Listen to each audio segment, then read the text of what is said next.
আলহামদুলিল্লাহ রব্বিল আলামিন ওয়াসসালাতু ওয়াসসালামু আলা রাসূলিহিল কারীম ওয়া আলা আলিহি ওয়া সাহবিহি ওয়া আহলি বাইতি আজমাইন, আম্মা বাদ। সম্মানিত ভাইরা, একটা ক্রিটিক্যাল সময় এই জাতি পার করছে। আমি একটা প্রশ্নের জবাবে বলেছিলাম যে রাজধানীর মাটি ঠিক আছে তো সারা দেশ ঠিক আছে। তার মানে রাজধানী হচ্ছে জাতির মগজ। ব্রেইন কাজ করবে তো সারা বডি অ্যাক্টিভ। ব্রেইন ফাংশনলেস হয়ে যাবে, সারা বডি শেষ। আর ব্রেইন যদি সুস্থ থাকে, সবল থাকে, তাহলে আলহামদুলিল্লাহ তার শরীরের প্রত্যেকটা অঙ্গ প্রত্যঙ্গ ব্রেইনের নির্দেশনা অনুসরণ করে ফাংশন করে। এই জায়গাটা যদি পরিষ্কার পরিচ্ছন্ন হয়, মজবুত হয়, শক্তিশালী হয়, তেজি হয়, নব যৌবনা হয়, তাহলে আলহামদুলিল্লাহ সংগঠনে যৌবন ফিরে আসবে। এই জাতির মধ্যে ইসলামী বিপ্লব সাধনের জন্য কয়েক কোটি মানুষ দরকার, এটা আমি ব্যক্তিগতভাবে মনে করি না। সঠিক মানুষটি যদি সঠিক তথ্য সহ আমাদের কাছে হাজির হয় এবং আল্লাহর কাছে হাজির হয়, এই জাতির পরিবর্তনের জন্য খুব বেশি মানুষের প্রয়োজন হবে না। ওই সঠিক মানুষটি তৈরি করা হচ্ছে জামাতে ইসলামের মূল কাজ। এই মানুষ তৈরির জন্যই আমাদের 4 দফা কর্মসূচি এবং 3 দফা দাওয়াত। আমরা এখানে যারা বসেছি তারা সকলেই শপথের কর্মী। শপথ নেওয়ার আগে আমরা গঠনতন্ত্র বারবার পড়েছি। এখন যদি আমরা সেই মুখস্থটা মগজে ধারণ করি এবং অন্তরে ধারণ করি, তাহলে আজীবন এটা লাইট হিসাবে আমাদেরকে আলোকিত করবে। এটা আমাদের রিচার্জিং ব্যাটারি হিসাবে কাজ করবে। কিন্তু গঠনতন্ত্র যা আপনার কাছে চায় একজন মুমিন হিসাবে, সেই শিক্ষাটা তো আপনার হৃদয়ে থাকতে হবে। আপনি কি জবাব নেবে আল্লাহর মুলাকাতে যাবেন, সেইটা আপনি চিন্তা করেন। আপনি আল্লাহর সাথে মুলাকাত করবেন, তো সেই মুলাকাতের সময় আল্লাহ বলছেন যে তাদের ওয়াদা সম্পর্কে তাদেরকে জিজ্ঞেস করা হবে এবং তোমরা তোমাদের ওয়াদা পূরণ করো, আল্লাহর সাথে দেওয়া ওয়াদা এবং মাখলুকের সাথে দেওয়া ওয়াদা। তাহলে আল্লাহ তোমাদের সাথে দেওয়া ওয়াদা পূরণ করবেন। আল্লাহ তাআলার ওয়াদা কি? আল্লাহ তাআলার ওয়াদা স্পষ্ট, ওখরা তুহিব্বুনাহা নাসরুম মিনাল্লাহি ওয়া ফাতহুন কারীব ওয়া বাশশিরিল মুমিনিন। স্পষ্ট ওয়াদা যে আমি তোমাদেরকে গুনাহ খাতা তো মাফ করব, জান্নাতও দিব, কিন্তু এর পাশাপাশি আমি দুনিয়াটাকেও তোমাদের জন্য জান্নাতময় বানিয়ে দেব। আমার সাহায্য তোমাদের জন্য যাবে, বিজয় ইসলামের নিশ্চিত হবে, তোমাদের হাত দিয়েই হবে। এটা আল্লাহর ওয়াদা। সেই ওয়াদাটা আল্লাহ বাস্তবায়ন তখনই করবেন বান্দারা যখন তাদের ওয়াদা বাস্তবায়ন করবে। প্রিয় ভাইরা, আপনার আমার এই ওয়াদা কোনো মানুষ, কোনো ব্যক্তির কাছে নয়, কোনো আমির সাহেবের কাছে নয়। এই ওয়াদাটা সরাসরি আল্লাহ তাআলার কাছে। মহান আল্লাহ রাব্বুল আলামিনকে সাক্ষী রাখিয়া ওয়াদা করিতেছি যে, কারে সাক্ষী রাখিয়া? কে হাজির নাজির? কার সামনে এই ওয়াদা? স্বয়ং আল্লাহ তাআলার সামনে এই ওয়াদা। আমার সম্মানিত ভাইয়েরা, অত সহজ? আমি তো ওয়াদা নিয়েছি, শয়তান আমারে ছেড়ে দিবে? আমার সাথে তার যুদ্ধ অনবরত লেগেই আছে। সে আমাকে নিয়ে যাবে আমার পেশায়, নিয়ে যাবে আমার পরিবারে, নিয়ে যাবে আমার বন্ধু মহলে যেখানে দিনের সাথে কোনো সম্পর্ক নেই, নিয়ে যাবে আমাকে অযথা কাজ এবং কর্মে। আর আমাকে কুস্তি করতে হবে তাকে পরাজিত করার জন্য। সেই কুস্তিতে যদি আল্লাহ আমাকে সাহায্য করেন, তাইলেই আমি বিজয়ী হতে পারবো। আর আল্লাহ তাআলার সাহায্য তখনই আসবে যখন আমি ইখলাসের সাথে আল্লাহর সাহায্য চাইব। এমন কোনো বান্দা আছে আল্লাহর সাহায্য ছাড়া চোখের পাতা বন্ধ করতে পারবে? বন্ধ পাতা খুলতে পারবে? একটা পদক্ষেপ সামনে দিতে পারবে? কোনো জিনিস হাতে তুলে নিতে পারবে? চোখ দিয়ে এক পলক কোনো দিকে তাকাতে পারবে? আল্লাহর সাহায্য ছাড়া কারো কোনো ক্ষমতা আছে? নাই। তাহলে সেই আল্লাহর কাছেই আমাদেরকে সকল ব্যাপারে সাহায্য চাইতে হবে। রাসূল করিম সাল্লাল্লাহু আলাইহি সাল্লাম বলেছেন, এমনকি তোমার জুতার ফিতাটাও যদি ছিঁড়ে যায়, ওর জন্য তুমি তোমার আল্লাহর কাছে সাহায্য চাও। সুবহানাল্লাহ, কত তুচ্ছ জিনিস। আল্লাহর হাবিব বলছেন যে ওইটার জন্য আল্লাহর কাছে তুমি সাহায্য চাও। প্রিয় ভাইরা, এই গঠনতন্ত্র সামনে রেখে আমার ওয়াদার প্রত্যেকটি দাবি পূরণের জন্যে আল্লাহর কাছে বিগলিত চিত্তে আমাদের সাহায্য চাইতে হবে। সেই সাহায্যটা আরও মজার হবে। চোখের পানি দিয়ে সেজদায় যদি বুক বাসাইতে পারি, যদি মুখটা ভিজে যায়, দাড়ি যদি ভিজে যায়, আর এক ফোঁটা পানি যদি আল্লাহর দরবারে কবুল হয়ে যায়, আলহামদুলিল্লাহ, তাইলে আমার কাজ হয়ে যাবে আল্লাহ চাইলে। এবং এটার জন্য একটা উপযুক্ত সময় আছে। সেজদায় সব সময় পানি আসবে না, পানি আসারও একটা সময় আছে। সেই বরকতময় সময়ে আমাদেরকে চেষ্টা করতে হবে। প্রত্যেক পাড়ায় মহল্লায় বাংলাদেশে আলহামদুলিল্লাহ মসজিদ আছে। মসজিদে ফজরের নামাজে যে ব্যক্তিটি প্রশান্তির সাথে সামিল হয়, আশা করা যায় যে এই ব্যক্তিটি এই দিনটা হবে নামাজের সাথে সম্পৃক্ত। নামাজ তার থেকে হারিয়ে যাবে না। কিন্তু ফজরের নামাজে যে ব্যক্তিটি হাজিরা দিবেন না, ওই ব্যক্তিকে ধরে নিতে হবে যে তিনি গাফিলতির মধ্যে ডুবে আছেন, যেটা আল্লাহ অপছন্দ করেন। নামাজ হচ্ছে দিনের ফাউন্ডেশন, আর ফজরের নামাজ হচ্ছে নামাজের ফাউন্ডেশন। ফাউন্ডেশন ছাড়া যেমন ইমারত দাঁড়াবে না, টিকে থাকবে না, ঠিক ফজরের এই বারাকা ছাড়া সারাদিনের বারাকাও আপনি পাবেন না। ফজরের নামাজে যে লোকটা প্রশান্তির সাথে আসবেন, তিনি একটু চেষ্টা করলে শেষ রাত্রের মজাটা তুলে নিতে পারবেন। কিন্তু এইখানে যিনি হুড়াতাড়া করে এসে হাজির হবেন, তার পক্ষে ওই শেষ রাতের মজা তুলে নেওয়া সহজ নয়। এই পর্যায়ের দায়িত্বশীলরা যখন ওই রকম আল্লাহমুখী হবেন, মসজিদমুখী হবেন, তখন ছায়া যেমন তার গাছকে অনুসরণ করে, মুক্তদিরা যেমন তার ইমামের ইক্তেদা করে, আপনার গোটা কর্মী বাহিনী আপনাদের অনুসরণ করবে ইনশাআল্লাহ। কিন্তু আপনাকে যখন ফজরের জামাতে পাওয়া যাবে না, তখন আপনার কর্মীর উপর তার উল্টা আসর পড়বে, রুহানি আসর পড়বে না। আমি কথাগুলো এই কারণে বলছি যে আমরা নিজেদের মধ্যে বাঞ্ছিত পরিবর্তন আনবো, এই কথাটা আমরা বলেছি যে আমি রোপণ হওয়ার আগ পর্যন্ত যা ইতিবাচক পরিবর্তন দিনের পক্ষে এসেছে, এখন আমি এখানে থেমে যাব না, আমি আমাকে আরও এগিয়ে নেওয়ার চেষ্টা করব, আমি আল্লাহকে আরও বেশি করে ভয় করব। কারণ আল্লাহ তো জানিয়েই দিয়েছেন, ইন্না আকরামাকুম ইনদাল্লাহি আতকাকুম, তা সেই আল্লাহর ঘনিষ্ঠ হবে, একান্ত হবে যে আল্লাহকে বেশি বেশি করে ভয় করবে।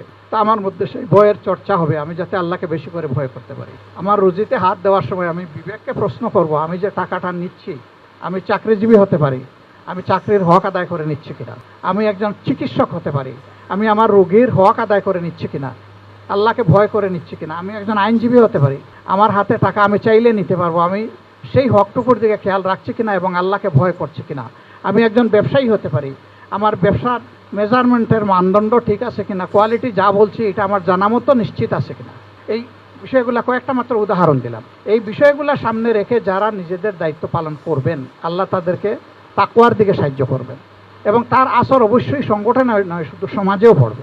আপনার এই আমলি দাওয়াতের কারণে বহু লোকের জীবন বদলে যাবে। ইসলামী আন্দোলন সফল হওয়ার জন্য সবাইকে ব্যক্তিগতভাবে বিশাল পণ্ডিত হওয়া জরুরি নয়। রাসূল করিম সাল্লাল্লাহু আলাইহি সাল্লামের সাহাবায়ে কেরাম রিদওয়ানুল্লাহি তাআলা আলাইহিম আজমাইনের প্রত্যেক সদস্য কোরআনের হাফিজ ছিলেন না, হাদিসের হাফিজ ছিলেন না, কিন্তু তারা আল্লাহ রসুলের সিরতের হাফিজ ছিলেন, আল্লাহ রসুলের আমলের হাফিজ ছিলেন। সেই আমল থেকে তারা এনলাইটেড হয়েছেন, আলোকিত হয়েছে। সেই আলো দিয়েই দুনিয়ার অন্ধকার তারা দূর করেছেন, আল্লাহ তাদেরকে দিয়ে দূর করার ব্যবস্থা করেছে। আমাদের ওই জায়গাটায় আসতে হবে। এই দায়িত্বশীল লোকদেরকে সাহাবায়ে কেরামের পথ ধরে হাঁটতে হবে, অবশ্যই হাঁটতে হবে, এর কোনো বিকল্প নাই। আপনার মনকে একটা জায়গায় খুব জোর করে আনতে হবে যে আমি হারাম এবং গুজামিলের কোনো টাকা আমার হাতে আর উঠবে না। গুজামিলটা হারাম, গুজামিলটা কখনো হালাল হতে পারে না। হালালও বাইয়ে না, হারামও বাইয়ে না। তো আমি যদি স্পষ্ট করে হাতে টাকা না তুলতে পারি, তাইলে এটা অস্পষ্ট, এটা বাইয়ে না নয়। যেটা বাইয়ে না নয় সেটা হালাল হওয়ার প্রশ্নই উঠে না। বলবেন মকরু তো হইতে পারে, মকরু মানে কি জানেন? মকরু মানে ঘৃণিত। আপনি কি তাইলে ঘৃণিত হবেন? সেটা তো হতে পারে না। সম্মানিত ভাইয়েরা, আল্লাহ সবাইকে কোয়ালিটির একই নিয়ামত দান করেন নাই। শারীরিক বলেন, মানসিক বলেন, একাডেমিক বলেন, প্রশাসনিক বলেন, যোগ্যতা সবার সমান হয় না। এই জন্য যোগ্যতার বিচারেও সেখানেও সংগঠন নরম হৃদয় দিয়ে বিষয়গুলোকে বিবেচনায় নেয়। সংগঠন শুধু ইনসাফ নয়, এহসানও করার পক্ষে ক্ষেত্র বিশেষে। এই সবগুলা নিয়েই হবে একটা মানবিক সংগঠন। যান্ত্রিকতার ভিতর দিয়ে একটা ইসলামী আন্দোলন এগুতেও পারবে না, গড়ে উঠতে পারবে না। মানবিকতার ভিতর দিয়ে আমাদেরকে এগুতে হবে। মানবিকতা ছিল বলেই মক্কা থেকে হিজরতকারী মুহাজিররা আনসার ভাইদের বুকের বিছানায় জায়গা পেয়েছিলেন। এটা কোনো আইনের বাধ্যবাধকতা ছিল না, এটা ছিল মানবিকতার বাধ্যবাধকতা। আলহামদুলিল্লাহ, এই ত্যাগী আর ওই দিকের ত্যাগী, হৃদয়বান, এই দুই শক্তি যখন এক হয়ে গেল সোনায় সোহাগা, আল্লাহ তাআলা তার রহমত ঢেলে দিলেন তাদের উপর এবং অকল্পনীয়ভাবে স্বল্পতম সময়ের ভিতরে বিশ্বে একটা উলটপালট হয়ে গেল। গোটা বিশ্ব এই চ্যালেঞ্জ গ্রহণ করতে ব্যর্থ হলো অল্প সময়ের ভিতরে। আল্লাহ তাআলা সেইটাই করেন, সেইটাই পারেন আল্লাহ তাআলা। এখন শুধু আমাদেরকে পারতে হবে, আমাদেরকে করতে হবে আমাদের কাজটা। আমরা যখন পারবো আর করবো, তখন আল্লাহর পক্ষ থেকে আমাদের প্রতি আসবে। এই ভাইদের দায়িত্ব হলো যার উপর যে বিভাগটা আছে তিনি সেই বিভাগের হক আদায় করবেন। এটা মিটিং বলেন, রিপোর্ট বলেন, সকল কাজের ক্ষেত্রে আমাদেরকে ভারসাম্য রক্ষা করে চলতে যদি আমরা পারি, এর মাঝেই আল্লাহ তাআলার বারাকা আসবে ইনশাআল্লাহ। কারণ আল্লাহ তাআলা মুমিনদের জন্য ভারসাম্যহীন জীবন চান না। আজকেও পড়েছি এই হাদিসটা। জনৈক সাহাবী তিনি বলতেছেন যে আমি একবার আবু বকর সিদ্দিক রাদিয়াল্লাহু তাআলা আনহুর দরবারে হাজিরা দিলাম। হাজিরা দিয়ে আমি বললাম যে হে আবু বকর, আমি তো বিপদে পড়ে গেছি, আমি মুনাফিক হয়ে গেছি। কি বলছো তুমি মুনাফিক হয়ে গেছো? কি বলো এগুলো? বলে হ্যাঁ, আমি মুনাফিক হয়ে গেছি। বলে কেন তুমি এটা বলছো? বলে আমি যখন রাসূল করিম সাল্লাল্লাহু আলাইহি সাল্লামের কাছে থাকি, তার কাছ থেকে যখন আমি জান্নাত এবং জাহান্নামের কথা শুনি, তখন আমার ঈমান থাকে মজবুত এবং চাঙ্গা। আমি যখন তার কাছ থেকে চলে যাই, পরিবারে হোক, সমাজে হোক, আমার পেশায় হোক, তখন আমি দেখি সেই শক্তি আর আমি খুঁজে পাই না। তো যে ব্যক্তি আল্লাহ রসুলের কাছে থাকলে মজবুত থাকে, সরে গেলে সে দুর্বল হয়ে যায়, সে মুনাফিক নয় তো কি? হযরতে আবু বকর সিদ্দিক রাদিয়াল্লাহু তাআলা আনহু বললেন, ভাই আমারও তো অবস্থা এরকমই, তোমার চেয়ে ব্যতিক্রম নয়। আমি তোমার এটার জবাব দিতে পারবো না, চলো দুইজনে মিলে আল্লাহ রসুলের কাছেই যাই। রসুল করিম সাল্লাল্লাহু আলাইহি সাল্লামের কাছে তারা গেলেন। যাওয়ার পরে আল্লাহর রসুল তাদের দুইজনের কথা শুনলেন। শোনার পরে বললেন যে হ্যাঁ, উত্তম যদি সর্বাবস্থায় তোমরা একই স্ট্যান্ডার্ড মেনটেন করতে পারো, কিন্তু এটা হবার নয়, কারণ এটাই মানুষের ফিতরত এবং এতে তোমাদের কোনো অসুবিধা হবে না। আল্লাহু আকবার। আরেকটা হাদিস পড়লাম আজকে, যে ওই যে 3 সাহাবীর কথা, আম্মা জান আয়েশা সিদ্দিকা রাদিয়াল্লাহু তাআলা আনহার কাছে আল্লাহ রসুলের প্রাইভেট আমলগুলা জানতে গিয়েছিলেন, যে পারিবারিক জীবনে তিনি কেমন। সামাজিক জীবনে তো আমরা সবসময় পাচ্ছি, প্রকাশ্য দিবালোকে পাচ্ছি, চলছি, কাজ করছি, আমরা তো সেটা জানি, এটা সাক্ষী আমরা। কিন্তু যখন তিনি আমাদের থেকে আলাদা হয়ে যান, পরিবারের সাথে যান, তখন কেমন? মা তখন বলেছিলেন, কেন আপনারা আল্লাহর কিতাব পড়েন নাই? বলে হ্যাঁ পড়েছি। পুরোটা? বলে হ্যাঁ পুরোটা। বলে পুরোটাই আল্লাহ রসুলের আমল। সুবহানাল্লাহ। তারা ফিরে যাচ্ছেন। একজন বললেন, আল্লাহ রসুলের আগের পরে সব গুনাহ মাফ করে দিয়েছেন আল্লাহ তাআলা, তার সাথে কি আমাদের তুলনা হয়? আমি ভাই এখন থেকে আর ওই স্ত্রী সহবাস, বিয়া শাদী এগুলাতে আমি নাই। এখন আমি দিনে রোজা রাখবো, আর রাতে আমি দাঁড়ায় দাঁড়ায় আল্লাহর সামনে রুকু সেজদা কিয়াম কেরাত যা আছে এগুলো করবো। এর মাঝে একজন বললেন যে না, আমি এখন থেকে শুধু কোনো রোজাই আর ছাড়বো না, টানা আমি চালিয়ে যাব। আরেকজন বললেন যে আমি রাতে আর ঘুমাবো না, সারা রাত আমি এইভাবে দাঁড়িয়ে দাঁড়িয়ে আল্লাহর সামনে আমি আদায় করব। আম্মাজানের কানে এগুলো এসেছে। রসুল করিম সাল্লাল্লাহু আলাইহি সাল্লাম আসার পরে তিনি এই কথাগুলো তাকে জানালেন, যে সাহাবীরা এরকম বললে কি এটা বাড়াবাড়ি হবে? তিনি তাদেরকে ডাকলেন, তাকে বললেন যে এই কথাগুলো তোমরা কি বলেছো? বলে হ্যাঁ আমরা বলেছি। রসুলের সাহাবীরা তো আর মিথ্যা বলবেন না, যে আমরা বলেছি। তখন তিনি বললেন যে দেখো, আমি তোমাদের সবার চাইতে আল্লাহকে বেশি ভয় করি। আমি রোজা রাখি এবং ভাঙ্গি, আমি রাতে ঘুমাই এবং ইবাদত করি, এবং আমার স্ত্রীগণ রয়েছে। সুতরাং আমাকে অ্যাকসেপ্ট করার চেষ্টা করবা না, এটা জীবনেও পারবা না। আমার ইত্তেবা করো, আমার অনুসরণ করো, এটাই হচ্ছে হাসান তরিকা, এর বাইরে কোনো হাসান তরিকা নাই। সম্মানিত ভাইয়েরা, কি চমৎকার ভারসাম্যপূর্ণ সব কিছুতে আল্লাহ তাআলা এরকম ভারসাম্য মেনটেন করে দিয়েছেন। দেখেন, শরীরের প্রত্যেকটা অঙ্গ দুটা দুটা করে আল্লাহ পয়দা করে। হয়তো এর আগে খেয়াল করেন নাই, চোখ 2টা, নাকের 2 ছিদ্র, ব্রেইনের 2 লোব, মানে ব্রেইন থেকে শুরু করে, মাথা থেকে শুরু করে পায়ের পাতা পর্যন্ত, পা পর্যন্ত দেখবেন সবগুলা 2টা 2টা জোড়ায় জোড়ায় আল্লাহ পয়দা করেছেন। কেন?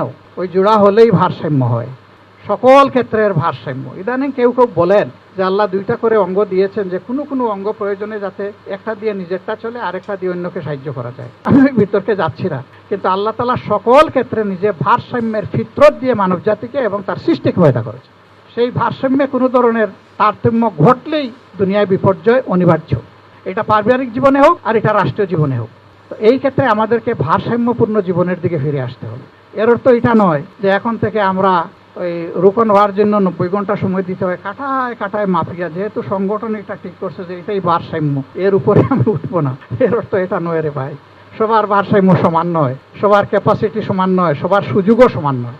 আপনাকে আল্লাহ তার দেওয়া ক্যাপাসিটি অনুযায়ী এবং সুযোগ অনুযায়ী আপনার কাছ থেকে আল্লাহর পাওনা আল্লাহ আদায় করবে, আপনাকে সেইভাবেই দিতে হবে। কেউ যদি 90 না দিতে পারে, তাহলে আল্লাহ তাকে জোর করে বলবেন না যে তুমি কেন এটা পারলা না। আল্লাহ তাআলা সবচেয়ে বড় মহসিন এবং মুনসিফ, তিনি ইনসাফও করেন আবার ইহসানও করেন তার বান্দাদের উপর। কিন্তু আল্লাহ একটা জিনিস পরিষ্কার জানিয়ে দিয়েছেন যে আমি কারো উপরে জুলুম করব না, এটা নিশ্চিত। কারো ব্যাপারে আল্লাহ ইনসাফ করেন, আর কারো ব্যাপারে আল্লাহ তাআলা ইহসান করেন, আরো বেশি যারে মায়া লাগে আল্লাহ তাআলা। তো আমাদের মধ্যে নিজেদের মধ্যে ওই 2টার চর্চা হবে ইনশাআল্লাহ, এবং নেক কাজে আমরা এক অন্যকে সহযোগিতা করব, ডিসকারেজ করব না। সে আমার পুত্র হতে পারে, মেয়ে হতে পারে, আমার স্ত্রী হতে পারেন, মা হতে পারেন, বাবা হতে পারেন, ভাই হতে পারে, আমার শ্বশুর বাড়ির আত্মীয় হতে পারে, আমার জানি বন্ধু হতে পারে, আমার কর্মস্থলের সঙ্গে হতে পারে, আমার পাড়া প্রতিবেশী হইতে পারে, যে হোক, আমরা নেক কাজে এক অন্যকে ইনশাআল্লাহ সহযোগিতা করব। আমি আখের যে কথাটা বলে আমার কথা শেষ করতে চাই, আমরা একটা প্রত্যাশিত বিপ্লব চাই কিনা? তো বিপ্লবকে গনে গনে সময় দিয়ে হবে, গনে গনে কাজ করে হবে। বিপ্লবের জন্য কি লাগবে? বিপ্লবের জন্য বিপ্লবী লাগবে। বিপ্লবীরা কিছু কিছু ক্ষেত্রে সূত্র মানে না, যেটা মানে না ওইটা শরিয়ার সীমার ভিতরেই থাকে, ওই পর্যন্ত না মানার এখতিয়ার দেওয়া হয়েছে। হযরতে হানজালা রাদিয়াল্লাহু তাআলা আনহুকে আল্লাহর রাসূল উহুদ যুদ্ধে যাওয়ার সময় তো মদিনার একজন মুহাফিজের কাতারে রেখে গিয়েছিলেন, কিন্তু তিনি যখন শুনলেন যে আল্লাহর রাসূল শহীদ হয়ে গেছেন, তখন মদিনার তাকে ধরে রাখতে পারেনি। তখন তিনি কিন্তু উহুদের ময়দানে চলে গেছেন এবং শহীদ হয়ে গেছেন, এবং এমন মর্যাদার শাহাদত আল্লাহ তাকে দান করলেন। এরপরে কারো নসিবে এটা জুটবে কিনা এটা আল্লাহই ভালো জানেন। মানুষের গোসল হয় দুনিয়ায় মরার পরে, শহীদদের গোসল দিতে হয় না। তার একটা বিশেষ কারণ ছিল, গোসল প্রয়োজন ছিল, তার গোসলটা দুনিয়ার মাটির উপরে হয় নাই। আল্লাহ তাআলার গায়েবী নিজামে ফেরেশতাদের দ্বারা আল্লাহ এটা দিয়েছেন। সুবহানাল্লাহ। এই কিসমত আর কারো জুটবে কিনা আল্লাহই ভালো জানেন। তা আল্লাহ রাসূল তো ওসিয়ত করে তারে সুযোগ দিয়ে গেছিলেন, তুমি মদিনায় থাকো, বলেন তো নাই যে যুদ্ধের পরাজয়ের কথা শুনলে তুমি চলে যেও। তিনি তো ইচ্ছা করলে থাকতেই পারতেন, কিন্তু না, তিনি জান্নাতের যে ঘ্রাণ পাচ্ছিলেন, তিনি থাকবেন কিভাবে? জান্নাত তো তাকে টেনে নিয়ে গেছে উহুদের প্রান্তরে। আলহামদুলিল্লাহ, তিনি যুদ্ধ করতে করতে শহীদই হয়ে গেলেন। আল্লাহ তাআলা তাকে কবুল করুন এবং শহীদদের মধ্যে উত্তম মর্যাদা আল্লাহ তাকে দান করুন। এই স্পিরিটগুলো অন্তরে ধারণ করে আমাদেরকে বিপ্লবী হতে হবে। বিপ্লবী মানে কি মানুষের দোকানপাট ভাঙচুর করা, গাড়ি ঘোড়ায় আগুন দেওয়া? বিপ্লবী মানে হচ্ছে অন্যায়ের বিরুদ্ধে শক্ত হয়ে দাঁড়ায় থাকার নাম বিপ্লব। যদি কোনো জায়গায় অন্যায়ভাবে আমাদের বৈধ অধিকারের উপরে হস্তক্ষেপ করে, এমনকি গুলি চালায়, দায়িত্ব হবে ওখানে যিনি মূল প্রধান ব্যক্তি, তিনি চিৎকার দিয়ে বলবেন, গুলি যদি করতে হয় আমার বুকে করো, আমার কর্মীদেরকে গুলি করবো না। প্রথমে বলবেন গুলি বন্ধ করো, আমরা শান্তিপূর্ণ উপায়ে আমাদের কর্মসূচি বাস্তবায়ন করছি। কর্মীদেরকে বলবেন যে যেখানে আছেন দাঁড়ায় থাকেন, আর এরপরে যদি ওরা গুলি চালাতে চায় বলবেন যে আমার বুকে চালাও। যখন প্রধান দায়িত্বশীল এই আহ্বান জানাবেন, ওদের শুধু হাত না, ওদের কলিজা কেঁপে উঠবে ইনশাআল্লাহ। আর কর্মীরাও যদি দাঁড়ায় যায় তাহলে পায়ের তলার মাটিও ওদের সরে যাবে। আমি একটা উদাহরণ দিলাম মাত্র। ওহুদের প্রান্তরে রাসূল করিম সাল্লাল্লাহু আলাইহি ওয়াসাল্লাম একসময় একা হয়ে গেলেন। একা, কাফেররা খুব নিকটে চলে আসলো। একজন কুখ্যাত কাফের তার তীর ধনুর সীমানার ভিতরে পেয়ে গেল, এখন একটু পরে সে তলোয়ারের সীমানার ভিতরে পেয়ে যাবে। আল্লাহর এক বান্দি হযরতে নুসাইবা রাদিয়াল্লাহু তাআলা আনহা, শত্রুর অস্ত্র আর রসুলের বক্ষ এর মাঝখানে তিনি দেওয়াল হয়ে গেলেন এবং তিনি তার উপর অস্ত্রগুলা লুফে নিলেন।